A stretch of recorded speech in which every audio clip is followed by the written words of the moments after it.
Good morning, boys and girls. This is Mrs. Cobb, and I'm going to read you a book about space this morning. You're talking about space in your theme this week.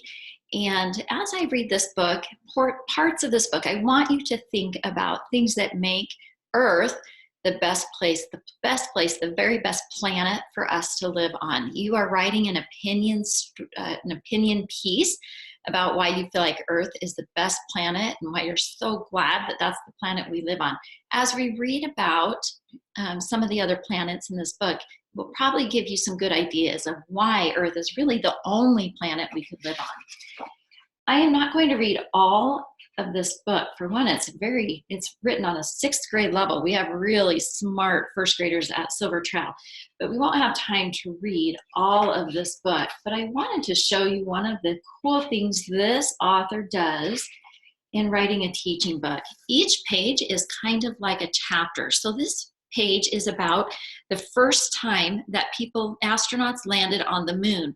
So you see some of the things the author did. He made a teaching box here about each of the 3 astronauts that landed on the moon. You notice how well the author and illustrators use teaching pictures. There's lots and lots of labels and arrows, and does a really nice job with that. This page I thought was really cool because it's about rockets. So the author actually turned the book vertically to write the illustrations. And so that's another cool thing when you write a teaching book that you can do. One idea this week, besides just writing your opinion piece about the reasons we live on Earth, might also be make a teaching book. Would be another great writing activity, to write a teaching book about the planets in space that you're learning about. This is the very first chapter I'm going to read to you. It says Mercury and Inferno. Inferno means a very hot thing or place. And so you might think, why is Mercury considered an inferno? It says Mercury is the planet nearest to the sun and is therefore the one that has to withstand the harshest of the sun's effects.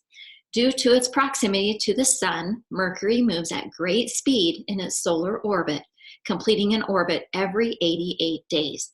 An orbit is how many days it takes to go around the sun. It takes Mercury 88 days to go around the sun.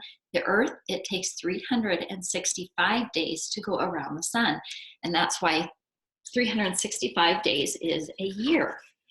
You also answer the question, why is Mercury considered an inferno? Because it's the very closest planet to the sun, so it's very hot. So one reason we could never live on Mercury, it's much too hot. Venus, our neighbor. So why would Venus be considered our neighbor? So it says Venus is the 2nd closest planet to the sun. Similar in size to the Earth, it has a volcanic surface as well as a hostile atmosphere governed by the effects of carbon dioxide. Although about 4 billion years ago, the atmospheres of the Earth and Venus were similar, the mass of Venus's atmosphere today is 100 times greater than the Earth's. All right, the next planet closest to the sun is called the blue planet. This one looks really familiar because it's our Earth. It's the one we live on. And the reason that we are neighbors with Venus, our planet and Venus are one of the planets that are closer together. It says the Earth is known. Now listen carefully because this might give you some good reasons Earth is a great place to live that you could write in your opinion story. The Earth is known as the blue planet because of the color of the oceans that cover 2/3 of its surface. So if you were to divide Earth into 3 equal parts, water would cover 2 of those parts. So most of the Earth is actually covered in water, which is very interesting. This planet, the 3rd planet from the sun, is the only one where the right conditions exist to sustain life, something that makes the Earth special.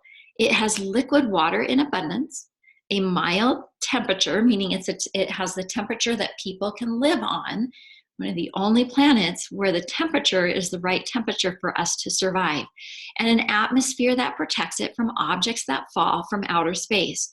The atmosphere also filters solar radiation thanks to its ozone layer. We'll stop right there.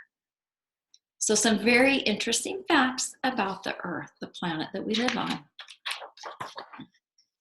You could probably spend just as much time in this book looking and reading pictures, learning from the pictures, as you could from reading the paragraphs, the words.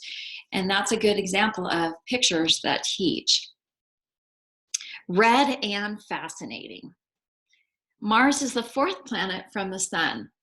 Of all the planets, Mars most closely resembles the Earth. So Mars is the planet that if we were to live, or other creatures were to live on another planet, it would probably need to be Mars. It's the one that most likely could have ever had any other creatures or people or anything that could possibly have ever lived on it. And because of that reason, Mars is a planet that we've studied more than most other planets. This is Jupiter. It's called the gas giant. Jupiter is the largest planet in the solar system. Its diameter is 11 times that of the Earth, and its mass is 300 times as great. Okay, so Jupiter is a very huge, giant planet, the very biggest planet that we know of. It's also known for this red spot that as it rotates on its axis that we see, and it's in just the right position. So that's another way we can tell that it's Jupiter is Jupiter. The Lord of the Rings. Saturn is the solar system's second largest planet. Like Jupiter, it is a large ball of gas surrounding a small solid core. Core is the central part of the planet. Saturn was the most distant planet discovered before the invention of the telescope. So that's interesting. This was a planet that we knew about before they developed the telescope. All the ones that are further than Saturn, we didn't know about. One other interesting thing about Saturn that we really can identify Saturn are these gas rings that go around Saturn. It makes it a really beautiful planet and something that makes us be able to distinguish Saturn from other planets. This is Uranus without secrets. So Uranus is another planet.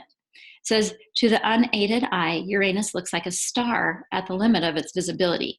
It is the seventh farthest planet from the sun and the third largest planet in the solar system. One peculiarity distinguishing it from the other planets is its anomalous axis of rotation. So that's getting pretty deep, but that's an really interesting planet, Uranus, and it's very far away, so we don't know quite as much about Uranus.